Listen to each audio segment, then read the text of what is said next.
မင်္ဂလာရှိသောပြာတော်လားဖေအမေများနေလေးပါ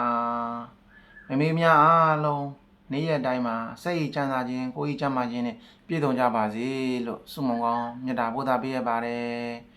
ကဘာပေါ်ရှိမိခင်များအားလုံး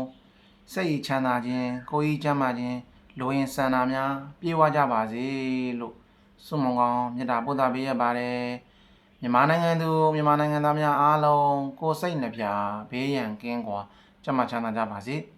မြန်မာနိုင်ငံကြီးအများဆုံးငြိမ်းချမ်းပါစေလို့ဆုမွန်ကောင်းမေတ္တာပို့သပေးရပါတယ်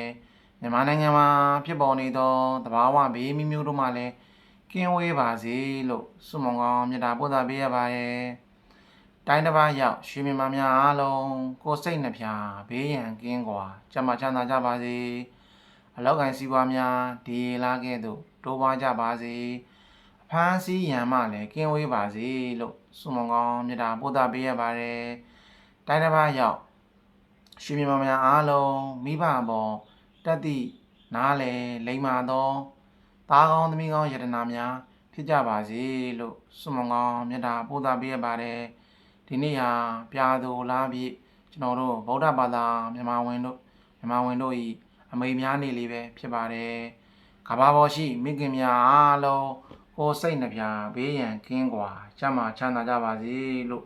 ကျွန်တော်မျိုးအောင်မျိုးနေနဲ့ဆုမွန်ကောင်းမေတ္တာပို့သပေးရပါတယ်အားလုံးဘေးရန်ကင်းပြီးလူရင်ဆန္ဒများပြေဝကြပါစေ